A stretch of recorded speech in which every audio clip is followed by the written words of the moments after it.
Estamos conversando con Carlos de Peña, sociólogo, sobre la imputación que le hace un gran jurado en Nueva York al expresidente Donald Trump. Vamos a recibir en este momento, para la parte política, a el politólogo Juan de Dios, que nos acompaña. Bienvenido, Juan de Dios. Es un gusto recibirte en Esto No Tiene Nombre. Sí, un placer. Buenas tardes. ¿Qué tal? ¿Cómo se siente? Estamos aquí disponibles para ustedes. Hola, buenas tardes. Sí. Lo que ha ocurrido con el presidente Trump, conversábamos con Carlos, quien es sociólogo, y estábamos hablando desde el impacto que tendría esto en el accionar político de los Estados Unidos, en la parte judicial. Tú como politólogo, ¿cómo ves lo que acaba de acontecer justamente ayer, en el día de ayer? Un gran jurado de Nueva York imputa a Donald Trump por, digamos, falsear información de negocios, porque hizo un pago de $130,000 y lo asentó como algo que tenía que ver con negocios, cuando realmente fue un pago de algo muy personal. Sí, mire, en este caso se le puede juzgar por dos vías, como usted bien dice, mirarlo, por falsear documentos o por violar la ley de financiamiento electoral.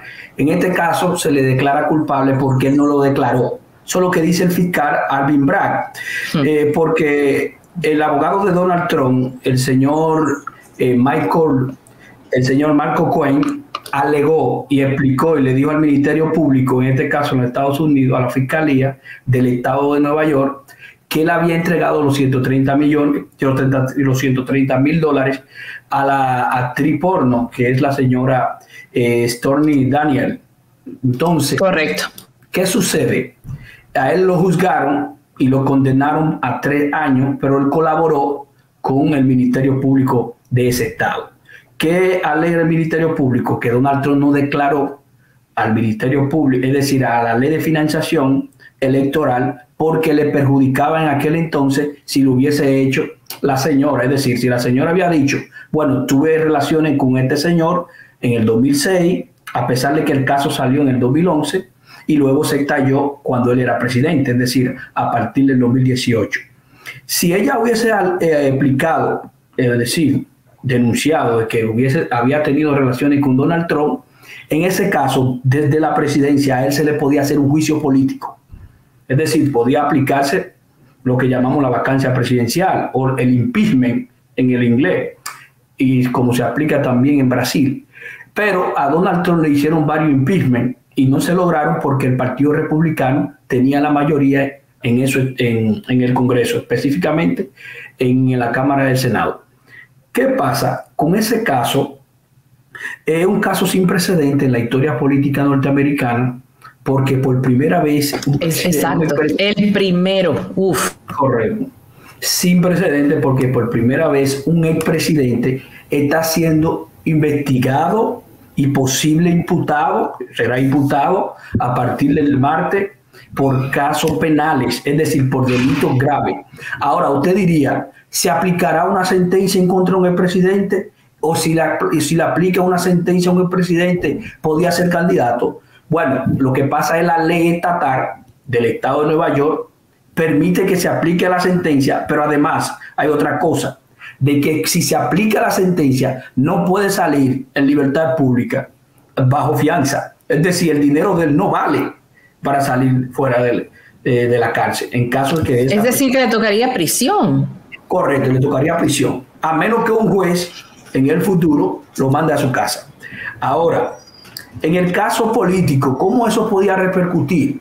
Es un tema muy profundo que yo veo que podía generar crispación en la política norteamericana, porque indiscutiblemente Donald Trump es un líder para los supremacistas blancos, para los republicanos conservadores, los republicanos ultraderechistas, que entienden que ese es su líder. Entonces, si Donald Trump llama a la población, a la calle, podríamos vernos en una posible guerra civil, es decir, un grupo de norteamericanos a la calle pregonando para su líder, es decir, que su líder salga de la calle. Entonces, yo entiendo que este caso judicial que está siendo investigado Donald Trump, y no solamente por el caso de la actriz porno, pero también él tiene otras investigaciones penales. Por ejemplo, los documentos clasificados que se le investigaron y le imputaron hace 2 meses. Otra, lo de las elecciones en el estado de Georgia, cuando él llamó al gobernador, para que el gobernador cambiara los documentos. Pero ahí está lo del asalto al Capitolio, cuando vemos un intento de socavar la democracia norteamericana, un intento de destruir la democracia norteamericana.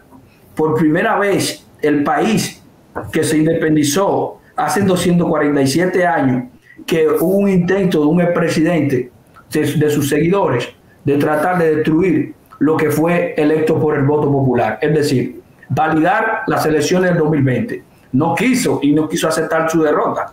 Entonces Donald Trump tiene muchos escándalos, no solamente por caso de corrupción, porque no pagaba los impuestos de sus empresas, porque ahí está siendo investigado por evasión fiscal. Entonces todo ese escándalo es una acumulación de proceso y malversación durante su periodo. Ahora, el hombre tiene liderazgo en su partido. Hoy en día, él está marcando como el número 1. Posiblemente se convierte en el candidato presidencial del Partido Republicano para las elecciones del 2024. A pesar de que el gobernador, el señor Ron DeSantis, que es el gobernador del estado de la Florida, que ese es su principal contendor, pero no le llega. Hasta las encuestas le dan ganador hasta al actual presidente de los Estados Unidos. Es decir, al presidente Joe Biden. Hay una encuesta que salió y dice que si las elecciones fueran hoy, Trump la ganaría con un 45 y el presidente Joe Biden versus un 41. Y decir también que la mayoría de los representantes que existen en la Cámara de Representantes y el Senado del Partido Republicano son seguidores de Donald Trump. Y supuestamente hay noticias que salieron y dijeron que los representantes de Donald Trump el martes saldrán con él, irán con él hacia el estado de Nueva York, que es un estado donde surgió la acusación y también el caso del que posiblemente sea juzgado, y no solamente juzgado, también apresado el martes. Carlos, ¿pudieran darse manifestaciones a raíz de este caso con Donald Trump en los Estados Unidos? Ya vimos en el Capitolio algo que ocurrió. Yo no digo que ocurra lo mismo, pero ¿pudiéramos ver revueltas de los seguidores de Trump a raíz de esta situación? Te decía que el aspecto de uno de los elementos a observar era esto de cómo se mueve la base social del expresidente Trump. Por ejemplo, en el caso de Nueva York, que tiene una vocación demócrata, aunque creo que en las últimas elecciones ganó a uno de los puestos electivos un republicano, pero hay que ver cómo en Nueva York específicamente, que es donde va a celebrarse este proceso, pues se movilizan. Recordar que hay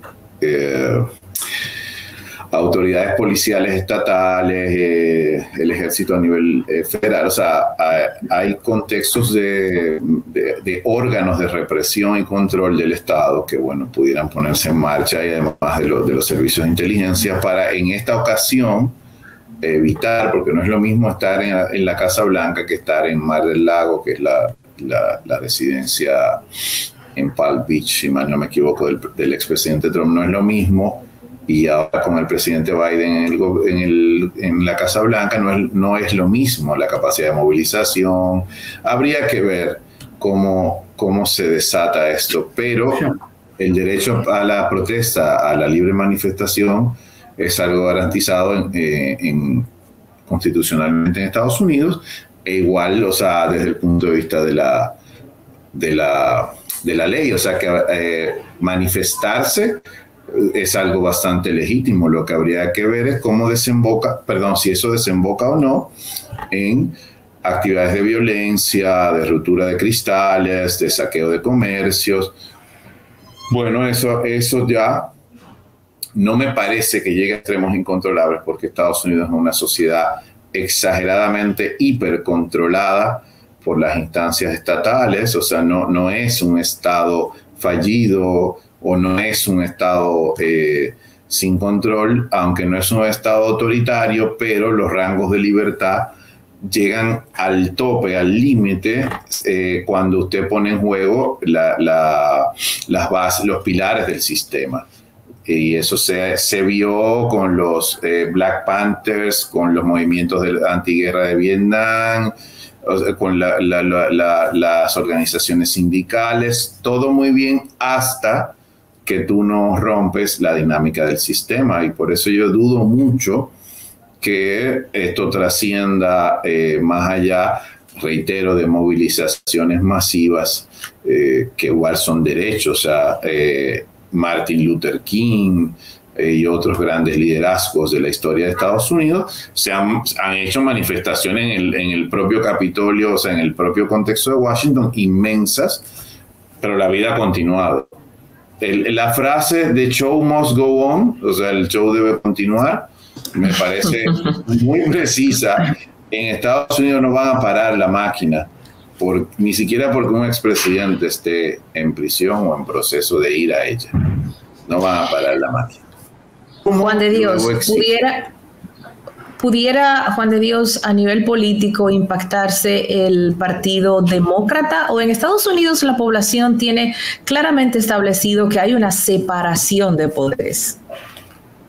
Sí, bueno, usted sabe que el primer sistema presidencial que estableció el Tratado de Montesquieu, que es lo que llamamos la separación de los poderes, lo que llamamos poder judicial, poder ejecutivo y poder legislativo, fue Estados Unidos, por ser la primera independencia del mundo.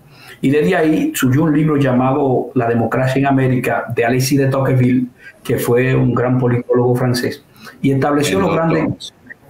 Correcto.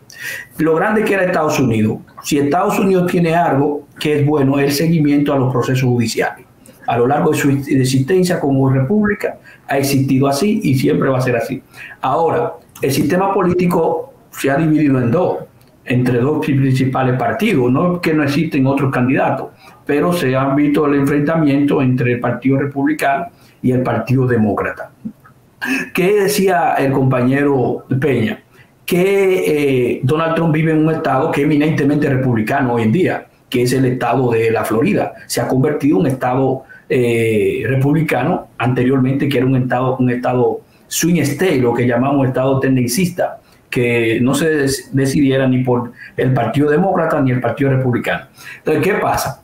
Como el estado de Nueva York, que es un estado demócrata, que vota eminentemente de demócrata, se da a entender que si Donald Trump llega allá mañana, podía ser que su bienvenida no cayera bien en frente a la población neoyorquina, porque Donald Trump dejó muchas cosas que entrever. Quitó la mayoría de sus bienes ahí, lo pasó al estado de la Florida, entregó al estado de la Florida toda su familia. Entonces, ese problema que existe en Estados Unidos no solamente existe en el Partido Republicano, también existe en el Partido Demócrata, porque a Biden lo están investigando por eso mismo, por documentos clasificados, y eso en Estados Unidos es cargo penal, es delito grave. Mucha gente no lo sabe, pero es delito grave. El actual presidente lo están investigando para eso. Que es difícil de que a él enfrente a Joe Biden. Joe Biden, correcto, sí. Sí, el actual presidente de los Estados Unidos lo están investigando por delito grave, sobre todo porque son documentos clasificados que él tenía en su casa, igual que Donald Trump. Entonces, esa pena es difícil de que no se ejecute porque ya el fiscal lo firmó y el juez también, el jurado, lo aprobó y hay que esperar el martes cuando se ejecute. Ahora, la pregunta que usted le hizo al señor Peña, de que si eso podía generar una revuelta civil en Estados Unidos, eso tendría que verse, y también el exmandatario, por su condición de expresidente de los Estados Unidos, tiene el servicio secreto que lo va a custodiar, y en caso también que se quede arrestado el día de, en ese caso lo pueden esposar, pero no con la mano detrás, sino adelante, por cuestiones de seguridad, y ese cargo, según la ley penal del estado de Nueva York, podía enfrentar de 4 años a 5 años, un mínimo de 4 años, como también fue con su ex abogado, el señor Malcolm Cohen.